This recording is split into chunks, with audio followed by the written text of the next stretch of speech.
Buen día, bueno verlos. Eh, esta mañana mi intención era compartir con ustedes el resto de Romanos 10, pero hay cosas que no las tuve muy claras, hay cosas que son difíciles en cuanto a la interpretación y no quiero decir algo de lo que no tengo certeza. Entonces, hoy vamos a ver un texto que tiene que ver específicamente en cuanto a la relación de la vida de la iglesia, ¿sí? No es Filipenses de vuelta, es otra carta también escrita a una iglesia por el mismo apóstol Pablo en la misma circunstancia. Ahora la iglesia es distinta, el contexto es distinto. ¿Te acordás? La semana pasada vimos la iglesia de Filipos tenía la característica, la particularidad de que era una iglesia sumamente, en algún sentido, pedante, ofensiva en cuanto a su actitud arrogante, pero a la iglesia a la que se va a dirigir Pablo tiene una característica muy distinta. No escapa a los rasgos de las características de la cultura romana. Es una iglesia que ha sido influenciada por la misma cultura. Porque una de las cosas que vas a ver, el mayor problema que tenía esta iglesia era la idolatría. Eh, Tanto como los corintios, como los filipenses, como los gálatas. En este caso específicamente Pablo a los efesios se va a dirigir en un contexto en el cual Éfeso era el centro de la idolatría a la diosa Diana. ¿Saben quién es la diosa Diana? La diosa Diana era la llamada diosa de la fertilidad. Como se le rendía culto a esta diosa, era por medio de mujeres entregando sus cuerpos a hombres desconocidos, a manera de rendirle culto a esta diosa. Y Pablo en este contexto es que se dirige a esta iglesia. Fíjate, Pablo tomó 3 capítulos, los primeros 3 capítulos iniciales, para recordarle a los efesios cuál es su identidad, dónde se encuentran delante de Dios ellos. Entonces, ahora lo que Pablo hace es mostrarles. Los primeros 3 capítulos va a decirles, ustedes son, el primer capítulo, elegidos por la voluntad de Dios para ser santos y sin mancha delante de Él. Ese es el propósito de la iglesia. Es el propósito máximo de la iglesia, ser santo y sin mancha delante de Él. Y toda la carta va a girar en torno a esto. Los primeros 3 capítulos va a gastar mostrándoles cuál es su identidad. Y el capítulo 4 en adelante va a reconocerles cómo es que tienen que vivir. Va a exhortarles a vivir una vida de unidad. No solo de unidad, sino viviendo las dinámicas del cuerpo. El capítulo 4 es un capítulo precioso porque ves muchas cosas que están referidas y ligadas estrechamente a la vida de la iglesia. Vas a ver en el principio que habla acerca de la unidad de la iglesia, después habla acerca de cómo esa unidad se lleva a cabo en el ejercicio de los dones que Dios dio a la iglesia, y después de eso hace un pequeño recordatorio nuevamente. Pero ustedes, o sea, les ruego que no anden como andan los gentiles, dice, con el entendimiento entenebrecido, cegados por este mundo. Después les dice, pero ustedes no habéis aprendido así a Cristo. O sea, ustedes no aprendieron de Cristo a vivir de esta manera. Esta no es la forma en la que tienen que vivir. Y ahora, después de eso, va a introducir la dinámica de cómo la iglesia tiene que vivir la santificación. No solo en el ejercicio de los dones, sino también en, en la exposición del pecado.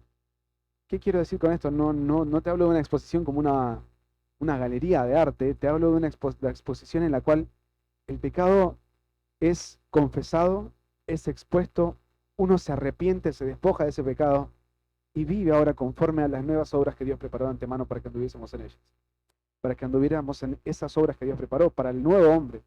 Despojarse del viejo hombre, vestirse del nuevo, pero vestirse por medio de la renovación del entendimiento. Y ahora, todo eso que menciona en el capítulo 4 va a ser una constante, hasta que llega al capítulo 5. Y en el capítulo 5 va a ser nuevamente una exhortación a andar en luz, o sea, ser imitadores de Dios, como hijos amados, dice. Ahora, todo lo que va hasta en los primeros versículos del capítulo 5 va a ser recordarles esto. En un momento, en el versículo 11 del capítulo 5 vas a ver, y no participéis en las obras infructuosas de las tinieblas, sino más bien reprenderlas, porque vergonzoso es aún hablar de lo que ellos hacen en secreto. Está hablando de la vida de los gentiles, de la vida de esta gente que no conoce a Cristo, de esta vida, de esta gente que aborrece lo bueno, que aborrece lo que es la enseñanza apostólica en este caso, y que vive de una forma terrible. Y no le dice solamente no participéis. O sea, la palabra participar, bueno, habla de una acción. Uno puede participar de una forma pasiva o una forma activa, involucrándose. Pero acá está hablando de coparticipar, de participar juntamente con estas personas. Entonces, no participen de lo que ellos participan. Y en el contraste, después, eh, eh, fíjate, mirad pues con diligencia, versículo 15, cómo andéis, no como necios, sino como sabios, aprovechando bien el tiempo porque los días son malos. Por tanto, no seáis insensatos, sino entendidos de las cuales sea la voluntad del Señor.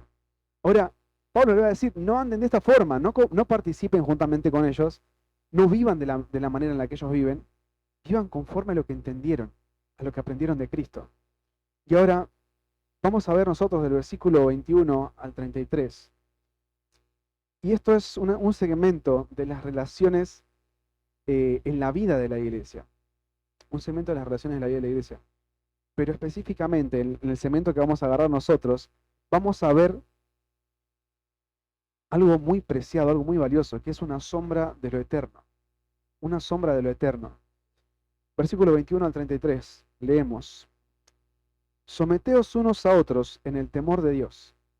Las casadas estén sujetas a sus propios maridos como al Señor, porque el marido es cabeza de la mujer, así como Cristo es cabeza de la iglesia, la cual es su cuerpo, y él su Salvador.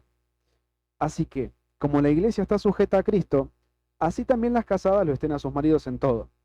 Maridos, amad a vuestras mujeres, así como Cristo amó a la iglesia y se entregó a sí mismo por ella, para santificarla, habiéndola purificado en el lavamiento del agua por la palabra, a fin de presentarla a sí mismo una iglesia gloriosa, que no tuviese mancha, ni arruga, ni cosa semejante, sino que fuese santa y sin mancha.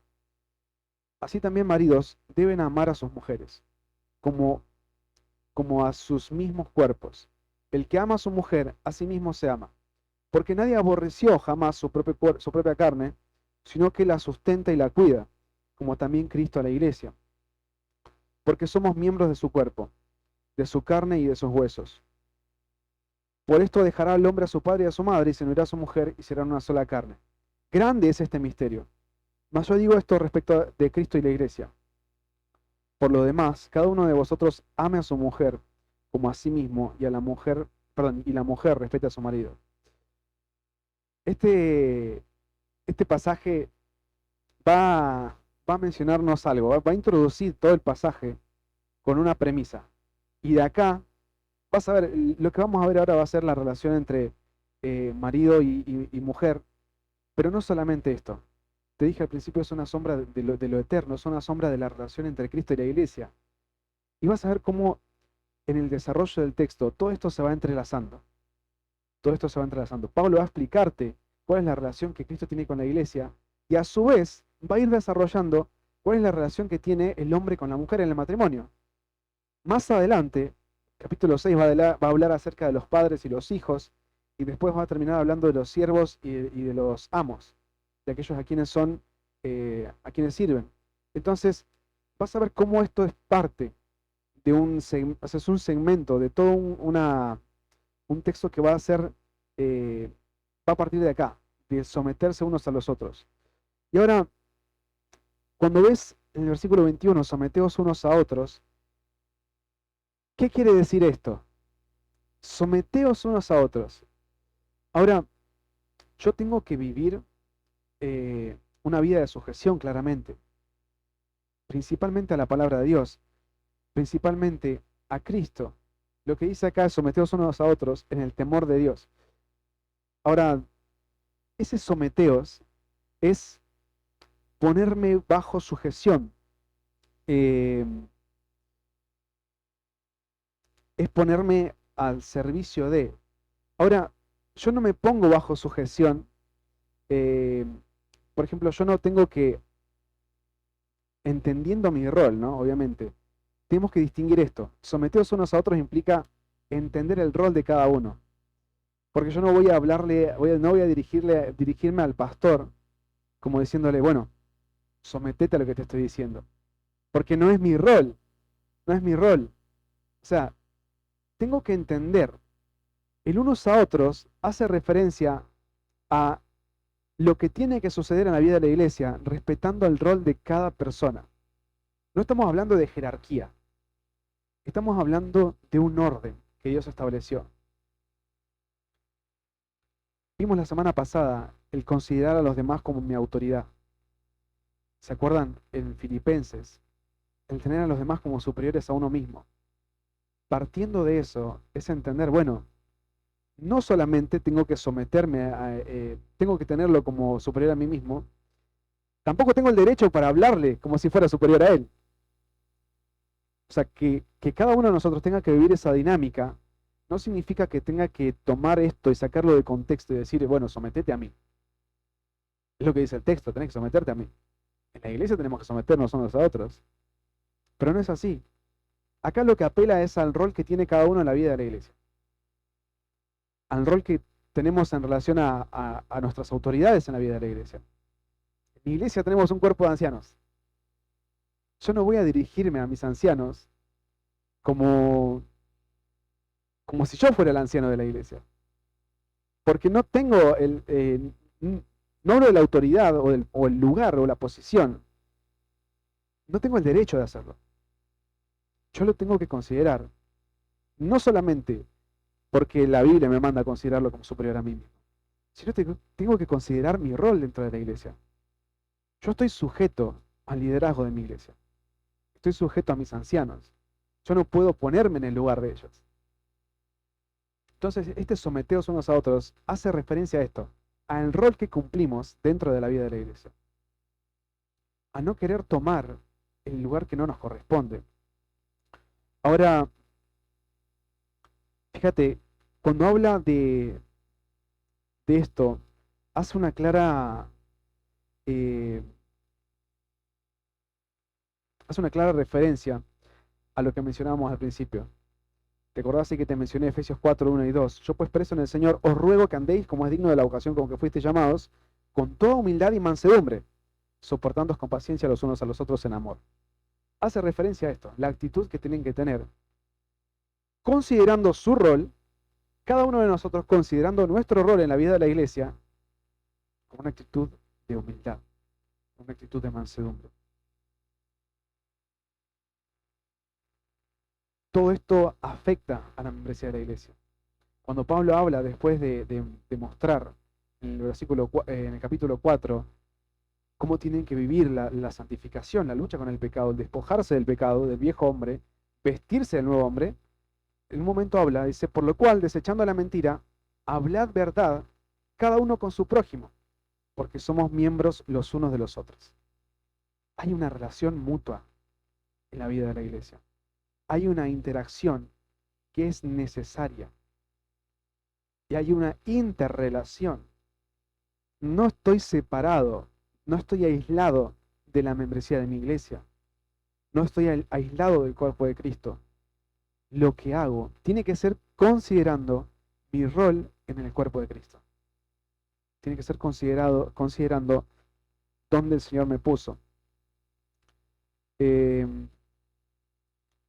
Ahora, ese someteos unos a otros, dijimos, habla del rol, de hay que considerar qué rol tenemos en la vida de la iglesia. Pero a su vez, te dice cuál es el motor de esto. En el temor de Dios. Y acá literalmente es,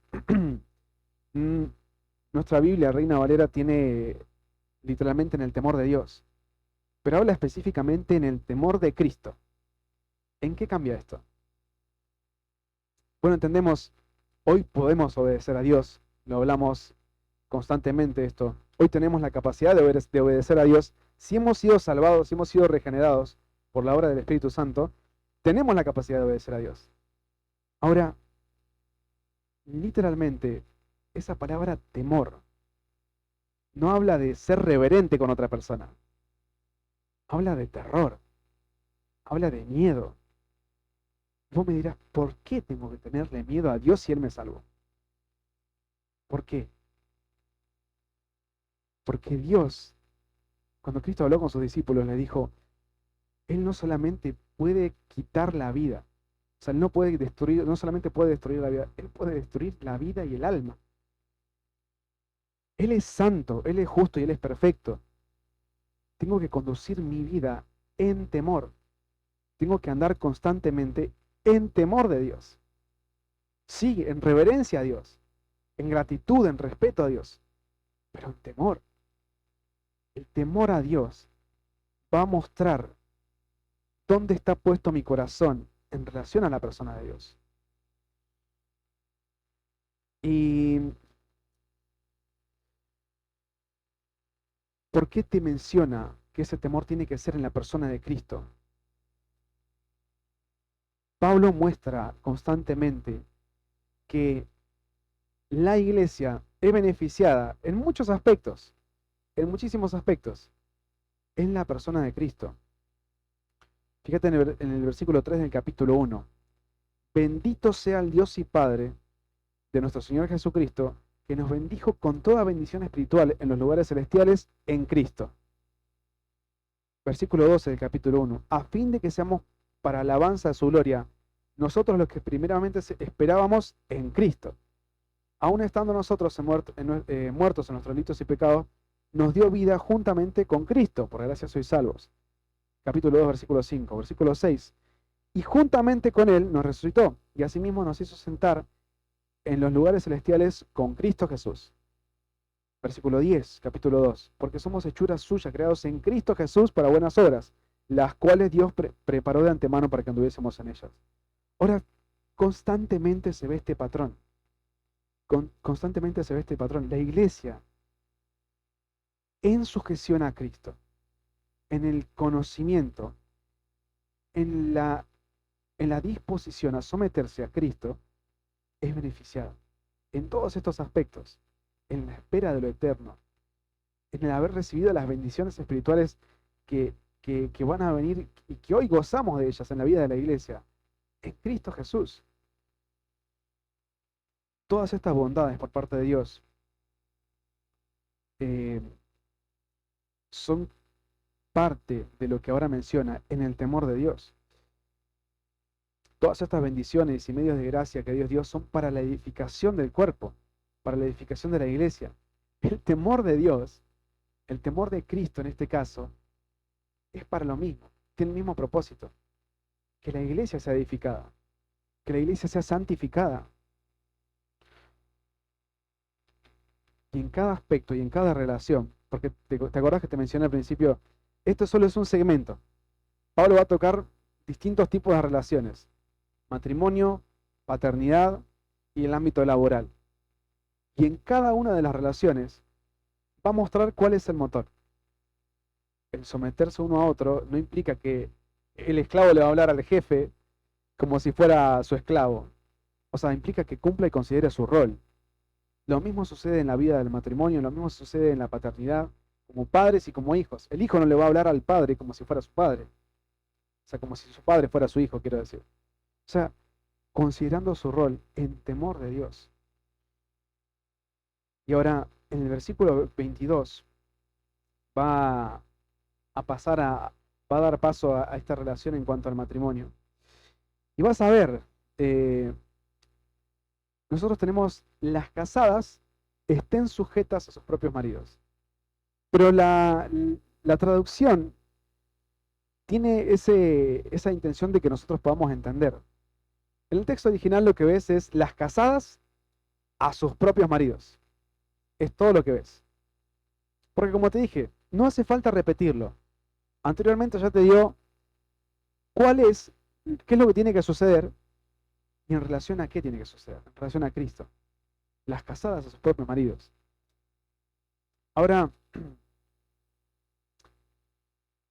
todo esto que te menciono acá, el hecho de la sujeción, el hecho de someterse unos a otros, lo que menciona acá Pablo, tiene un precedente.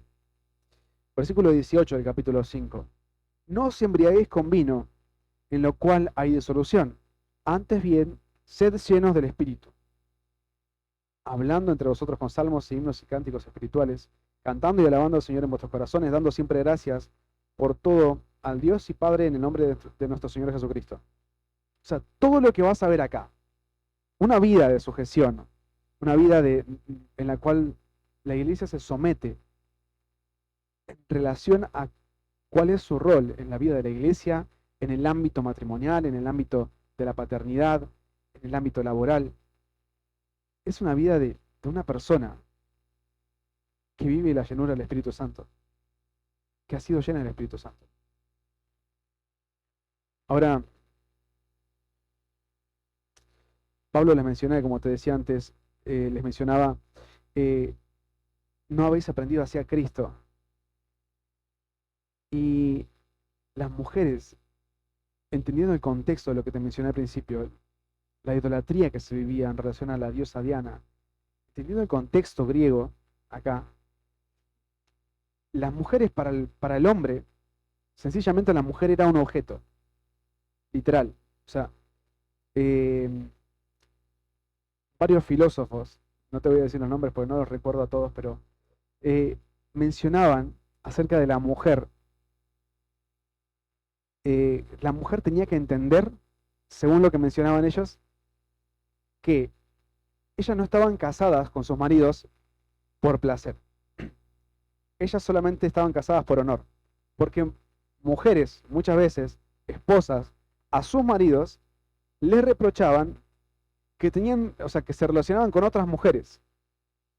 Y lo que las mujeres, lo que los esposos le contestaban era, vos estás casada conmigo por honor. Vos estás casada conmigo para tener hijos legítimos. Y eso no es lo que acá se menciona, no es lo que estamos viendo acá. Ese tipo de sujeción no es la que está mandando acá el apóstol Pablo.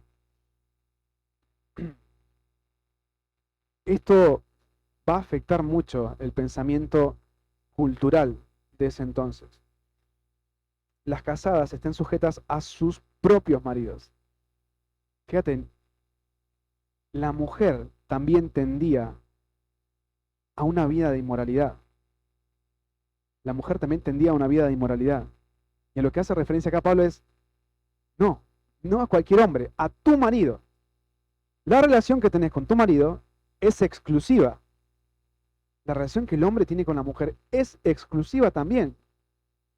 Entonces las casadas están sujetas a sus propios maridos como al Señor. Y ahora, esto es una cláusula comparativa. Te va a decir, bueno, sujétate a tu marido como al Señor. Pero fácilmente una mujer podría decir, pero mi marido no es Cristo. Mi marido tiene fallas, es imperfecto, carece de muchas cosas, de muchas virtudes. Pero vos estás casada con ese hombre, si estás casada, porque Dios determinó que Él sea la autoridad en tu matrimonio. Determinó que el hombre sea la autoridad en ese matrimonio. Entonces, si Dios es el que puso a tu marido en tu vida, tenés que sujetarte a él. Porque si no te sujetas a tu marido, no estás viviendo en rebeldía este mandato en contra de tu marido. Estás rebelándote en contra de Dios. O sea, la rebeldía es una rebeldía abierta a Dios. No por no hacer lo que tu marido te dice. Fíjate, cuando te dice sujetas a sus propios maridos específicamente, como al Señor, es Dios el que puso a tu esposo como tu autoridad en tu casa. Mira, el apóstol Pedro también hace referencia a algo muy similar. Porque Dios de manera providencial determinó que la persona con la que estás casada, si estás casada, sea tu marido. Y a él sea quien te sometas. Capítulo 3 de la primera carta de Pedro, versículo 1 al 6. Asimismo vosotras mujeres, estad sujetas a vuestros maridos, para que también los que no creen a la palabra sean ganados sin palabra por la conducta de sus esposas, considerando vuestra conducta casta y respetuosa. Vuestro atavío no sea el externo de peinados ostentosos, de adornos de oro o de vestidos de lujo, sino el interno, del corazón en el incorruptible ornato de un espíritu afable y apacible, que es de grande estima delante de Dios. Porque así también se ataviaban en otro tiempo aquellas santas mujeres que esperaban en Dios, estando sujetas a sus maridos, como Sara obedecía a Abraham, llamándole Señor, de la cual vosotros habéis venido a ser hijas, si hacéis el bien, sin temer ninguna amenaza. Ahora, ¿qué es lo que dice Pedro acá? O sea, si al hombre lo único que le quedó claro es la mujer tiene que llamarme Señor, está equivocado. O sea, acá Pedro está mencionándole a la mujer, eh, tenés que vivir una vida de sujeción, una vida de una conducta casta, respetuosa, amable, apacible. Y Pedro lo que dice es, para que si tu marido es incrédulo, sea ganado por medio de tu conducta. Ahora, no quiere decir que tu conducta delante de tu marido, si él es incrédulo, le va a salvar. Eso no es lo que está diciendo acá. O sea, la fe viene por el oír y el oír la palabra de Dios, no otra cosa. Lo que está diciendo acá es, tu conducta va a exponer su impiedad. Y él, al ver la bajeza de su corazón, su impiedad, va a ver su necesidad. Su corazón va a estar preparado para recibir el Evangelio. No quiere decir que la conducta de la mujer va a salvar al hombre. Lo que dice es una conducta casta, respetuosa, una conducta de una mujer piadosa frente a un marido incrédulo. Lo que va a hacer es preparar ese corazón, exponerlo. Ahora, no te lo digo como una garantía. Lo que dice acá, sean ganados por la conducta, perdón, sin palabra por la conducta de sus esposas, considerando vuestra conducta casta y respetuosa. Lo que dice acá es, la conducta va a ser crucial. Una vida de sujeción, una vida de, de piedad va a ser crucial para poder llegar a ganar a tu esposo, dice. Pero no es lo que lo va a salvar. Pero, ¿qué quiere decir esto? Entonces, ¿cómo conciliamos todo esto que se menciona acá en este pasaje si una mujer está casada con un hombre que es incrédulo o un hombre está casado con una mujer que es incrédula? ¿Cómo se concilia todo esto? Bueno, la santificación va a ser llevada a cabo en el matrimonio, pero la responsabilidad es individual. La responsabilidad de tu santificación es individual. Eso no tiene que limitarte a vivir una vida de santificación. Fíjate en el versículo 23, porque el marido del capítulo 5 de Efesios es cabeza de la mujer. Ahora, esta expresión es cabeza de la mujer. No solamente está figurando la imagen de un cuerpo. O sea, a lo que refiere acá es, en la antigüedad, para demostrar un sentido de autoridad, se usaba esta expresión, la expresión literalmente es cabeza, ¿sí? Literalmente es cabeza. Pero cabeza de una familia, cabeza de un clan, cabeza de una organización. Al día de hoy se usa esta expresión para hablar del liderazgo, para hacer referencia al liderazgo y a la autoridad de alguien. Ahora, el marido tiene ese rol en la vida del matrimonio. No está hablando de superioridad del marido o inferioridad de la mujer. No está hablando de que la mujer es tenida como un objeto. Está hablando de la autoridad que fue delegada al hombre en el matrimonio. Eso es todo. O sea, el marido es cabeza de la mujer. Y ahora tenés una comparativa ahí. Así como Cristo es cabeza de la iglesia. Te digo de vuelta. Cristo es cabeza de la iglesia. El marido es cabeza de la mujer.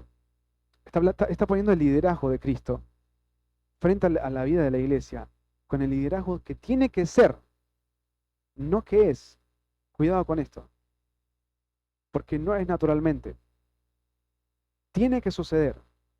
Ahora, ¿quién puede vivir este liderazgo bíblico? ¿Qué hombre puede vivir este liderazgo bíblico en el matrimonio? Solamente aquel que ha sido regenerado. Solamente aquel que ha sido rescatado de las garras del pecado y de la eternidad, de la condenación eterna. Solamente aquel puede vivir este liderazgo bíblico. Te digo de vuelta, no quiere decir que vos como mujer casada no tengas que vivir tu rol en relación a lo que vimos recién. Una vida de piedad, una vida de una conducta casta y respetuosa.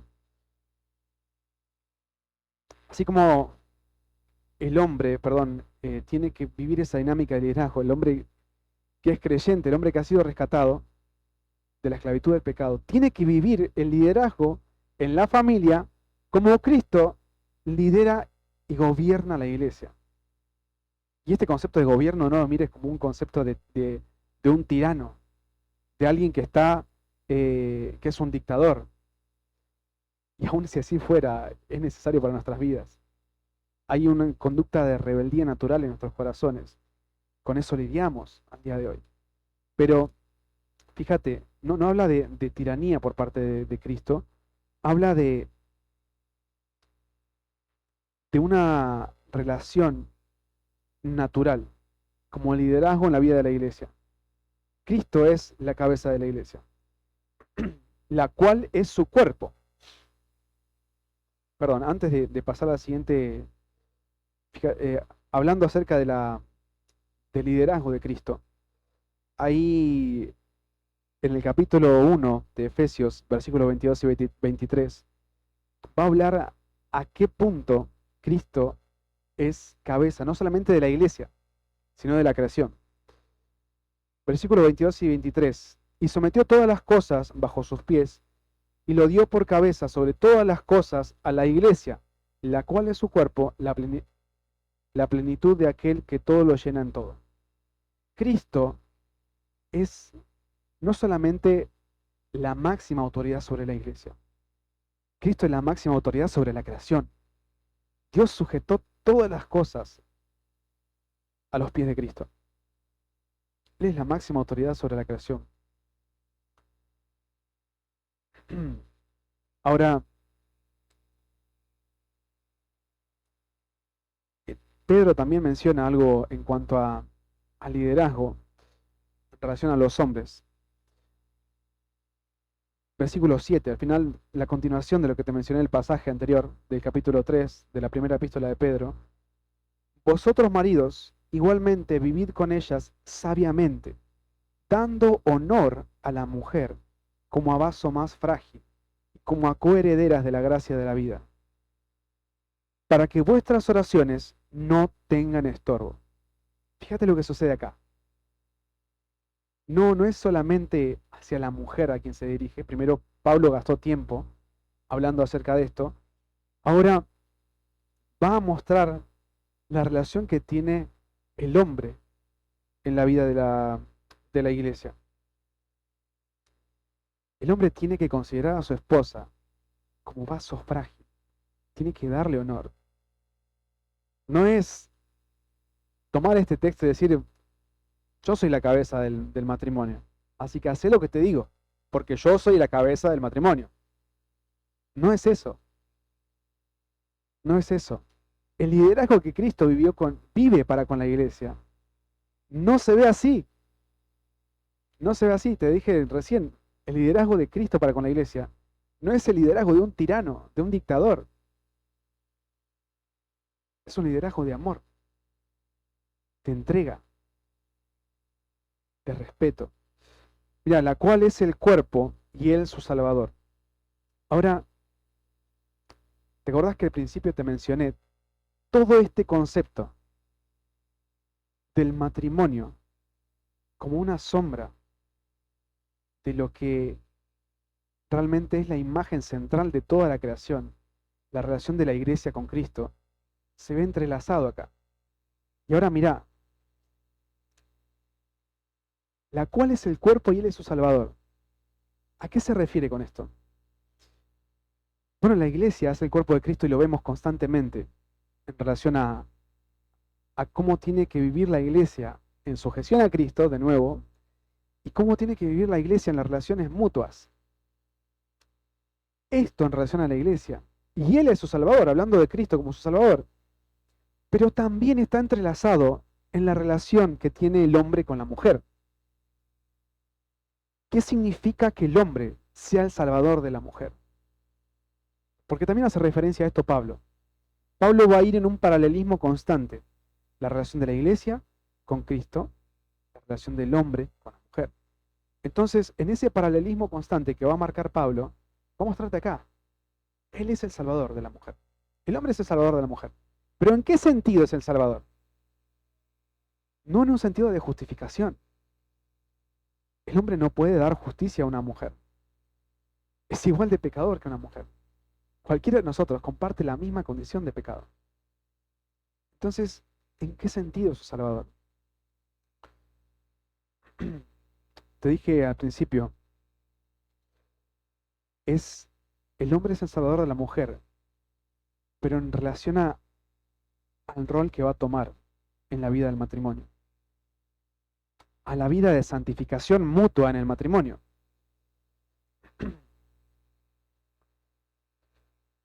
Cumpliendo el rol que Dios diseñó desde el principio.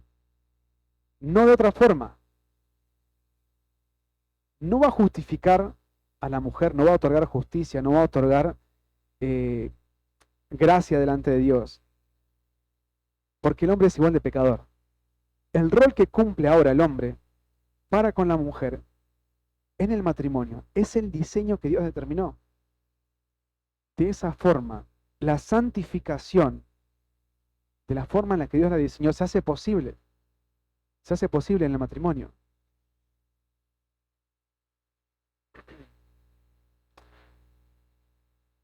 Él mandó al hombre a tener este rol, y a la mujer fue traída al hombre como ayuda idónea. Ahí en 1 Timoteo 2, 14 y 15 vas a ver que Pablo menciona también.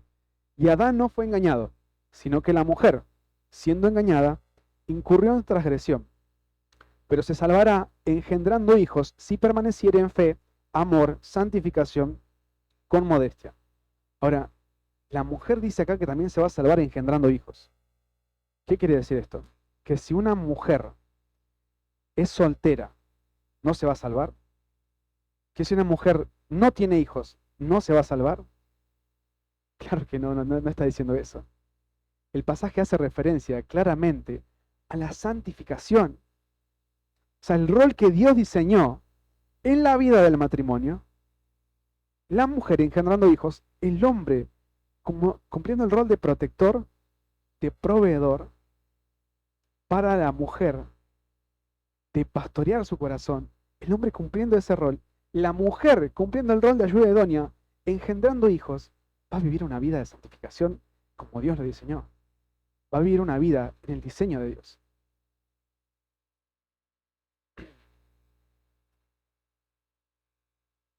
Entonces, como te decía al principio, la responsabilidad de cada uno de nosotros es vivir una vida, sea que estés casado, sea que estés soltero, soltera, vivir una vida de santificación, vivir una vida buscando ser llenos del Espíritu Santo, no ser llenos de las cosas de este mundo. Y en eso, vivir una vida sometiéndonos unos a otros en Cristo.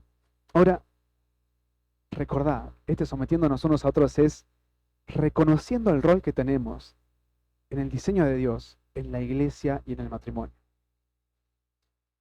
Así que, como la iglesia está sujeta a Cristo, así también las casadas lo estén a sus maridos en todo. Ahora, de vuelta. Así que,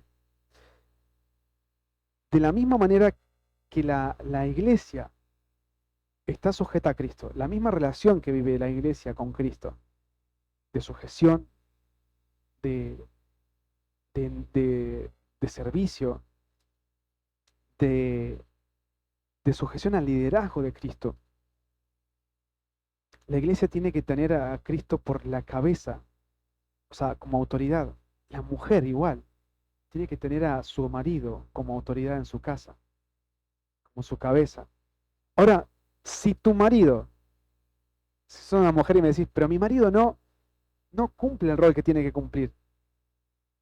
O sea, él no hace lo que tiene que hacer según la Biblia. ¿Qué tengo que hacer yo?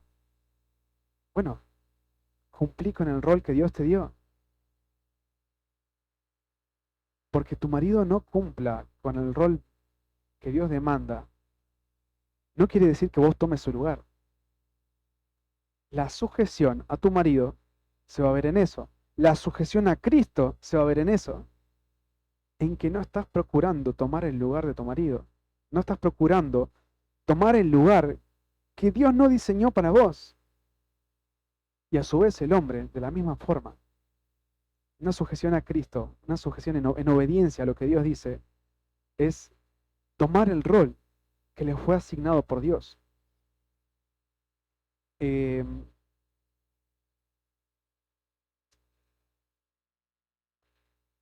Te digo, este paralelismo va a mostrar dos cosas. La relación de Cristo y la iglesia, la relación del hombre y la mujer. Y en relación a la iglesia tiene que recordar esto. Lo mismo que le recordó Pablo a los Efesios. Hemos sido llamados a ser santos, hemos sido santificados, hemos sido salvados para la alabanza de la gloria de su gracia. Pablo, cuando termina de mostrarles cuál es su identidad a la iglesia acá en Efesios, en el en el capítulo 3, dice: a él sea la gloria en la iglesia, en Cristo Jesús, por todas las edades, por los siglos de los siglos. Amén. Ahora, es el fin, la gloria de Dios. En el matrimonio, en la iglesia, es el fin. Así también, las casadas estén sujetas a sus maridos, eh, en todo. Ese en todo, ¿a qué hace referencia ese en todo? Bueno, si considerás que lo que se está solicitando en la relación matrimonial no es de tu agrado, pero es bíblico, tenés que hacerlo. Ese en todo no habla de en todo literal, porque si tu marido te dice: mira, vamos a salir a robar a partir de mañana, agarrá, tomá lo que nos queda de dinero, anda a comprar un arma y tráela. No, en eso no tenés que sujetarte. O sea, bíblicamente estás rompiendo los parámetros que Dios estableció en la relación a Cristo. O sea, está violando la máxima autoridad que tenés. Dios puso a tu marido como autoridad en tu matrimonio, pero no le da el derecho de hacer lo que quiera. Todo lo que sea tiene que ser hecho en sujeción a Cristo, en sujeción a lo que Dios demanda, en sujeción a los principios bíblicos. Si algo es hecho fuera de esto, ese en todo no encaja en eso. Ese en todo va en todo lo que corresponde a la palabra de Dios, en todo lo que corresponde a la Escritura. Si está fuera de este parámetro, no es válido. No es válido. Ahora, nuevamente, va a hablar a los maridos. Y dice: maridos, amad a vuestras mujeres. Amad a vuestras esposas. Ahora, este amor que se demanda del hombre, este amor que se demanda del hombre, no es un amor familiar, un amor fraternal, no es un amor sensual, es un amor desinteresado. En la antigüedad, en el griego, vas a ver en el idioma original, tres tipos de formas de expresión para el amor. Amor eros, un amor sensual. El amor filos, que es un amor que tiene que ver con algo fraternal, con algo natural. Y un amor ágape. El amor ágape es un amor desinteresado, es un amor de entrega. El amor que se demanda acá es un amor que nace de una muerte al amor propio. Es un amor que nace de la muerte a tu amor propio. Ese mismo amor se demanda hacia el hombre. Fíjate, amad a vuestras mujeres. Nuevamente, Pablo va a mencionar a los efesios esto. a sus mujeres, no a cualquier mujer. Porque si se me demanda a mí un amor ágape, un amor desinteresado, un amor que no busca mi propio interés, no quiere decir que yo tengo que amar de la misma forma. A ver, sí tengo que amar de la misma forma a todo el mundo, ¿sí? Si voy a comprar acá a alguna bodega de acá cerca y hay una mujer atendiendo, ¿tengo que amarla con amor ágape? Sí, pero lo que va a cambiar, ¿sabes qué es? Es la relación. Si estoy casado, ella no es mi esposa. Mi amor desinteresado me va a llevar a exponerle el Evangelio, porque es lo que necesita. Pero no es la misma relación que tengo con mi esposa si estoy casado. No es la misma relación que el hombre tiene que tener con su esposa. El amor es el mismo. Es un amor desinteresado, es un amor de entrega, es un amor sacrificial, pero es en relación al matrimonio. Es el mismo amor para con nuestros hermanos también, pero en el matrimonio la diferencia es la relación.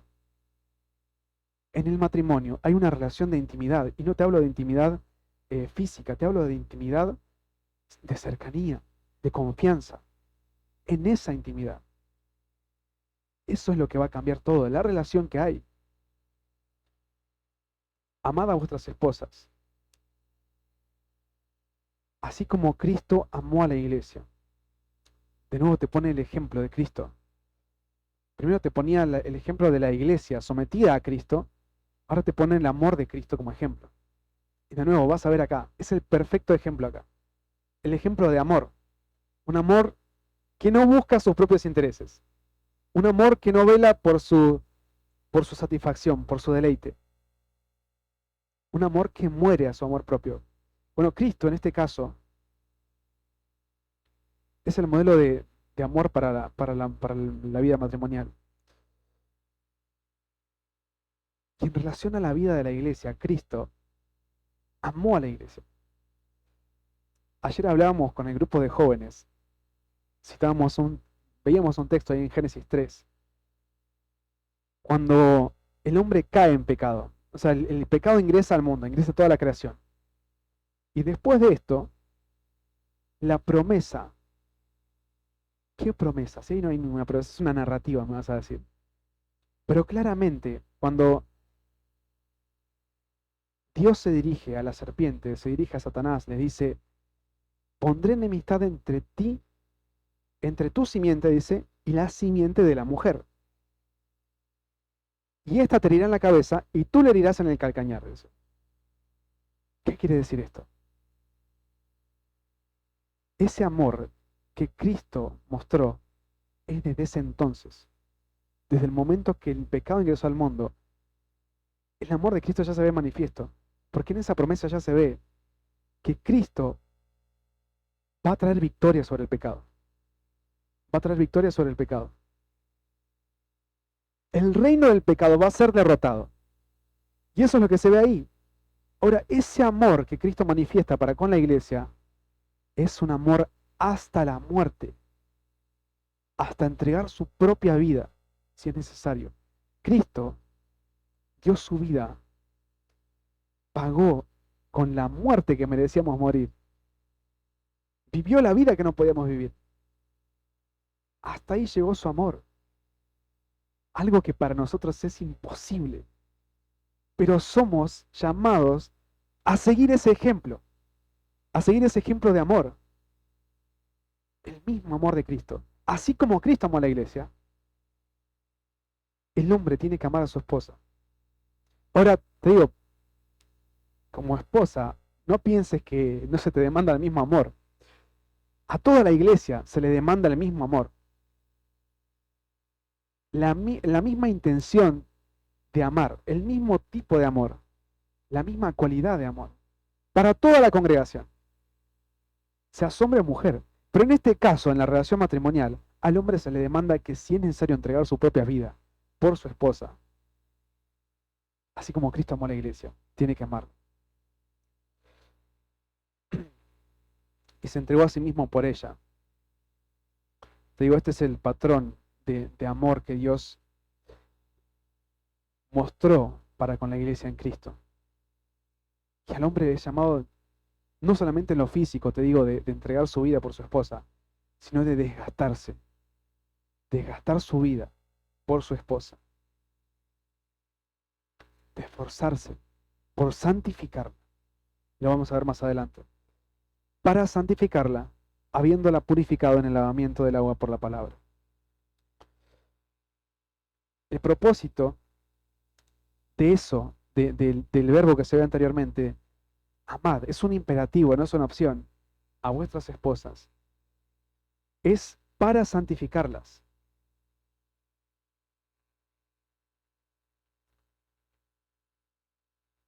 Mira, el sacrificio de Cristo se ve para con la iglesia como el mayor acto de amor. Pero también a través de ese sacrificio la iglesia fue santificada. No es que en la muerte y resurrección de Cristo ya todos hemos sido salvados, sino que, bueno, lo que te dije al principio, la fe viene por el oír y el oír por la palabra de Dios. La iglesia hoy en Cristo es santificada. Hoy como congregación, como cuerpo de Cristo, hemos sido santificados. Pero no ha sido erradicado el pecado de nuestra vida.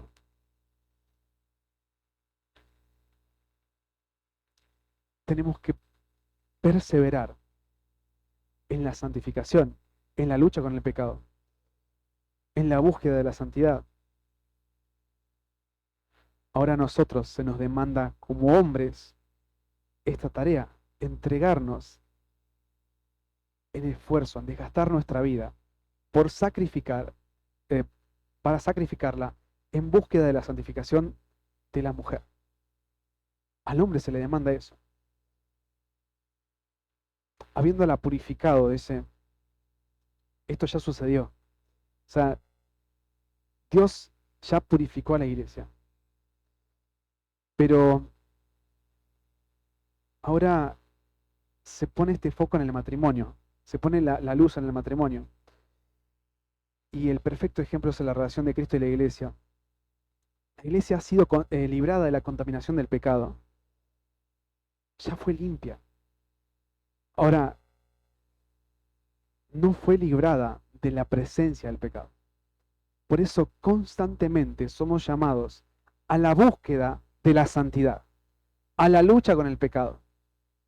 Al marido se le demanda esto en relación a su esposa. Un hombre negligente en santificar a su esposa no está cumpliendo con esto. Te digo, si esto no se cumple, tu rol va a ser juzgado delante de Dios. Cada uno de nosotros va a dar cuenta delante de Dios. Pero la demanda de Dios es esta. El propósito del marido es entregar su vida por su esposa para santificarla por medio de algo que ya sucedió, ya fue purificada en el lavamiento del agua por la palabra. Ahora,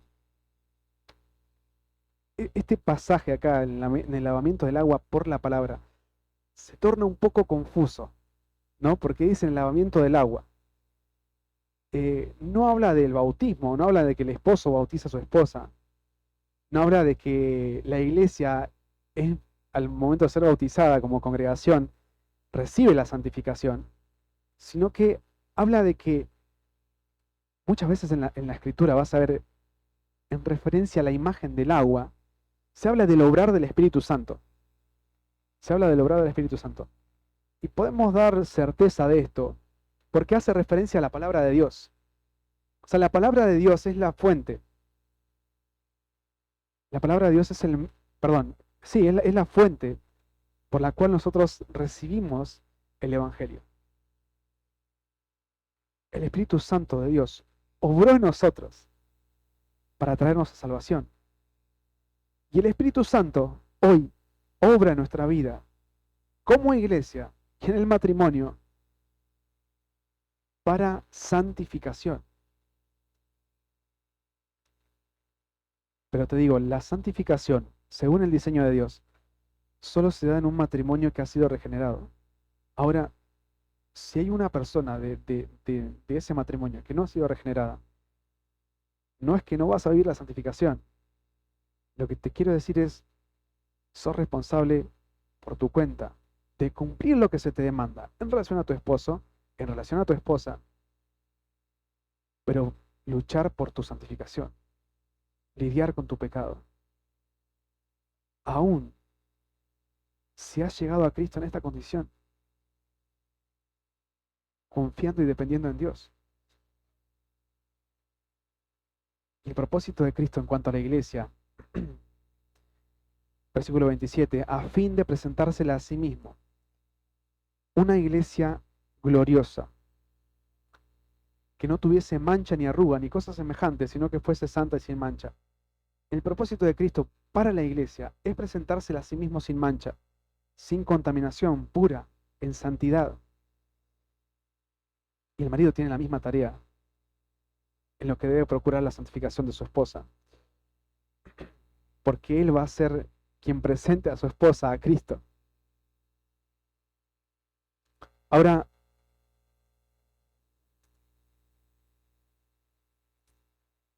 versículo 28, así también los maridos deben amar a sus mujeres. De nuevo, ese deben amar a sus mujeres como a sus propios cuerpos. ¿Qué quiere decir esto? Bueno, da por hecho lo mismo que te mencioné recién. Vas a ver que parece redundante, pero ahora te va a agregar algo. Los maridos tienen que amar a sus mujeres como a sus propios cuerpos. ¿Por qué te menciona como a sus propios cuerpos? Mirá, ¿cuándo, en qué momento hiciste algo que te produzca daño personalmente? En ningún momento. Nadie va a buscar golpearse con un martillo los dedos de la mano. Nadie lo va a hacer. Pero lo que menciona acá es la obligación que tiene el marido para con su esposa en relación al amor y el cuidado que tiene que tener en relación a su mujer, como si fuera su propio cuerpo, como si fuera parte de él.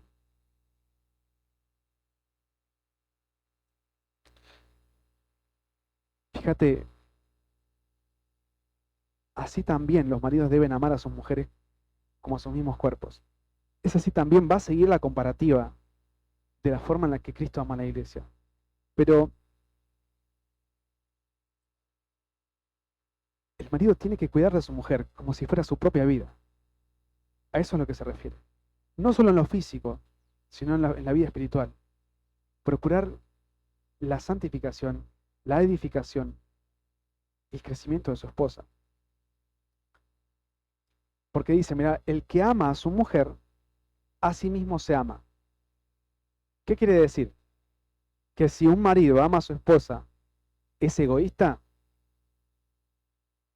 está viviendo una vida de egoísmo por amar a su esposa. Al contrario, al contrario, no está diciendo esto. Nadie, nadie que tenga un poco de cordura va a procurar destruir su propio cuerpo. O sea, está mostrando la cercanía y el valor que tiene que tener la esposa para con el marido. ¿Te acuerdas lo que te mencioné al principio? Los efesios tenían a la mujer como un objeto. La cultura de ese entonces tenía a la mujer como un objeto. La mujer era maltratada, o sea, era tenida por lo más bajo de todo. Los hombres culturalmente en ese momento se casaban con mujeres de una forma legal, pero no había divorcio. El hombre podía vivir una vida de inmoralidad. La mujer a su vez practicaba lo mismo. Pero lo que te dice acá es, ella ahora es tu propio cuerpo. es como si fuera una extensión de tu persona. Tenés que cuidarla, tenés que protegerla como si fuera tu propia vida. El que ama a su mujer, a sí mismo se ama. Si amás tu vida, si proteges tu vida, tenés que proteger la vida de tu esposa. Tenés que procurar la edificación de tu esposa, la santificación de tu esposa. Porque nadie aborreció jamás a su propia carne. Ahora, cuando habla de su propia carne, todo esto está haciendo referencia a la relación de intimidad, de cercanía y de unidad que hay en el matrimonio. De unidad que hay en el matrimonio. Nadie, de vuelta, nadie va a buscar hacer daño a su propio cuerpo. O sea, nadie va a voluntariamente agarrar un cuchillo y a cortarse una mano. Nadie va a buscar hacer eso. El mismo cuidado tenés que tener para con tu esposa. Lo natural, lo que deja expuesto acá, que lo natural es la autopreservación. El buscar tu propia, tu propio cuidado, tus propios deleites, tu propia satisfacción, tu propia persona como el centro de tu vida. Ahora lo que dice acá es, tu esposa tiene que ser eso que vos por mucho tiempo viviste para con vos, para con tu persona, tiene que ser puesto en tu esposa.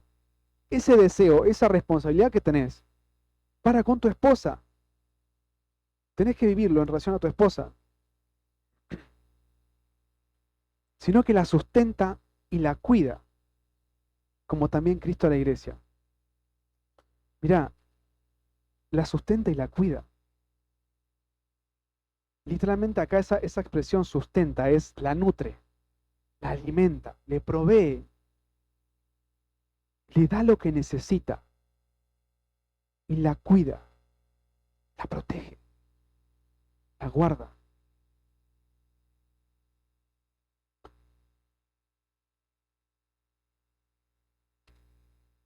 Cada necesidad que la iglesia tiene también, te digo, en este paralelo ves un montón de cosas muy claras. Cada necesidad que la iglesia tiene, Cristo la suple. Cada falencia que la iglesia tiene, Cristo la suministra.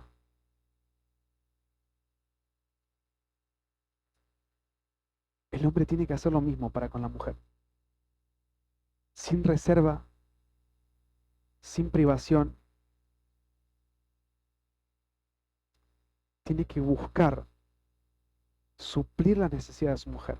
Y ahora hay que tener cuidado acá, porque la sustenta y la cuida no es satisface sus deseos.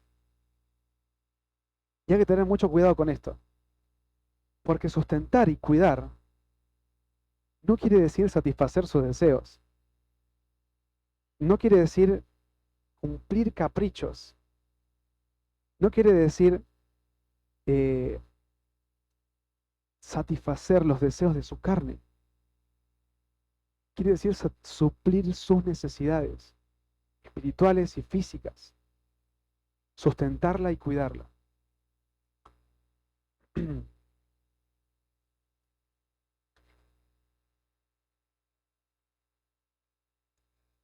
La sustenta y la cuida como también Cristo a la iglesia. Cristo hace lo mismo para con la iglesia. Cristo, como te dije, suple las necesidades de la iglesia, suministra lo que a la iglesia le hace falta. Esa relación que Cristo tiene con la iglesia es perfecta.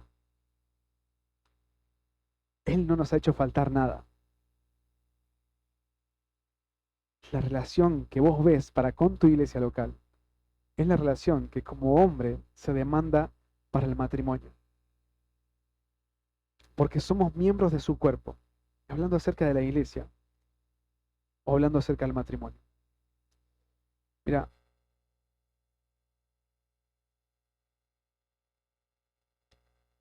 en relación al cuerpo de Cristo hay una necesidad, un cuidado mutuo. de, de una, de una entrega, como te dije, una responsabilidad clara. Pero en relación al matrimonio, es lo mismo, es esa misma entrega, ese sentido de unidad y de estrechez en la vida de la iglesia para con la persona de Cristo, es la misma cercanía que hay en el matrimonio. La relación de Cristo con la iglesia es una relación perfecta. En la relación del matrimonio, hoy está en medio del pecado, pero somos llamados a la santificación, a guardar nuestras vidas mutuamente, a procurar el cuidado mutuo.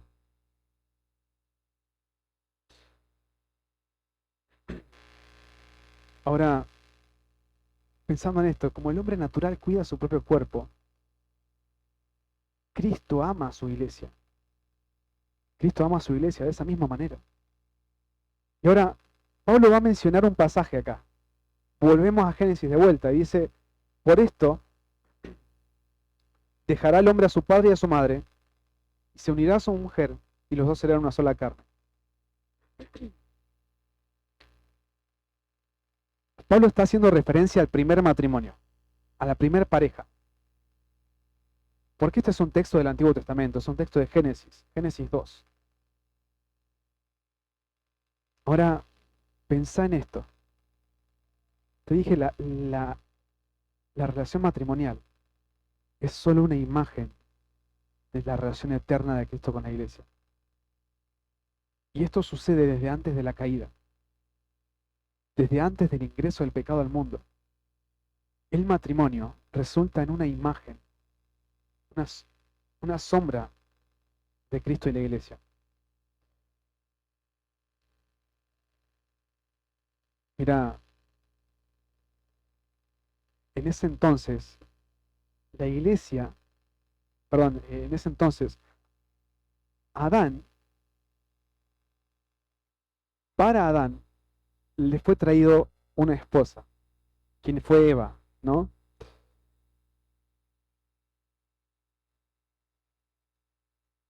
Esta imagen acá muestra la misma relación que entre Adán y Eva. Eh,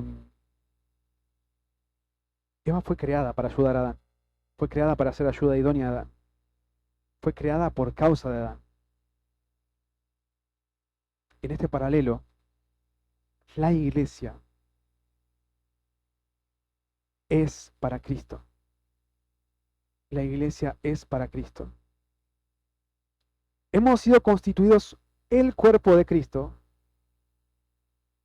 para Él, no para no porque haya algo bueno en nosotros, no porque haya mérito en nosotros, sino que fue para Cristo.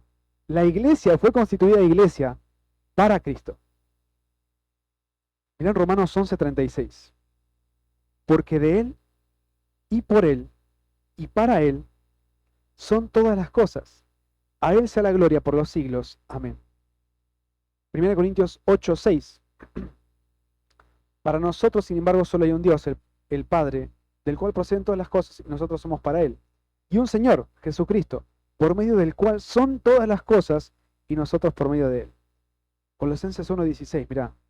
Porque en Él fueron creadas todas las cosas, las que hay en los cielos y las que hay en la tierra, visibles e invisibles, sean tronos, sean dominios, sean principados, sean potestades.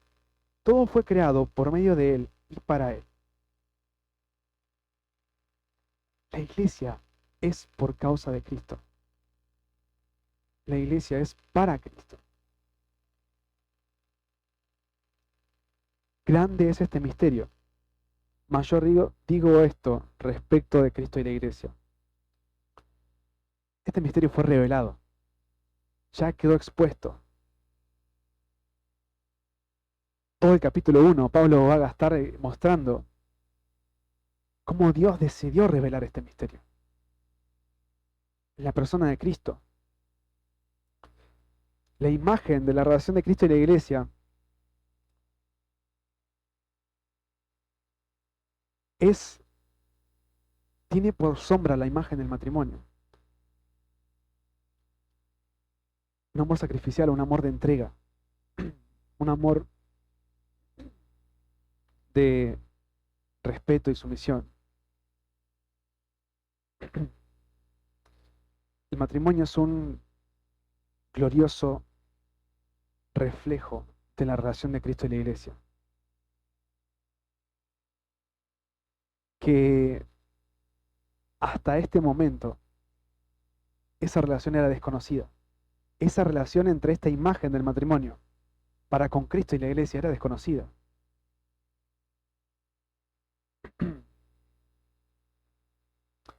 Ahora, esa relación entre el matrimonio y la Iglesia deja expuesto algo.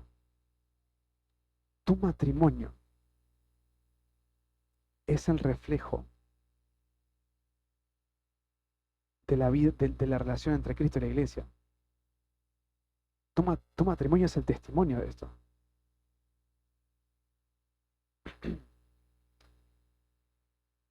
Sos un símbolo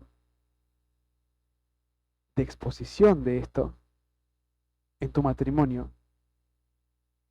Sos un símbolo de negación de la imagen de Cristo y su Iglesia.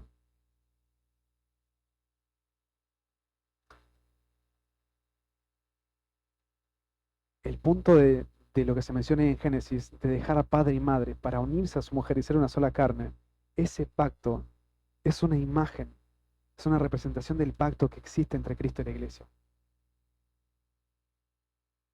De morir a lo que antes vivimos y hoy ser hechos uno en Cristo. Por lo demás, hermanos, por lo demás, cada uno de vosotros ame también a su mujer como a sí mismo, y la mujer respete a su marido. Ahora en esta conclusión, ves cómo se expone lo que mencionamos anteriormente. Se expone que no hay opción, no hay opción de vivir estas verdades. Como congregación, en relación a nuestro Señor, como hombre, como mujer, en relación al matrimonio. No hay una opción. El marido en amor, sacrificial, entrega. La mujer en sujeción y respeto hacia su marido. Vas a ver varias cosas en este pasaje. La iglesia tiene la autoridad para intervenir en la vida del matrimonio. Claramente.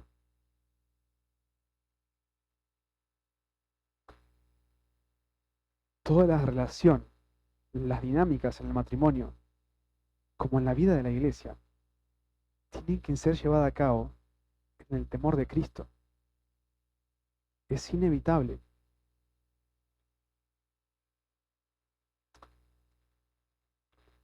Un matrimonio, como tal, como una sola carne, va a vivir una santificación plena en la regeneración de ambos, habiendo sido regenerados ambos.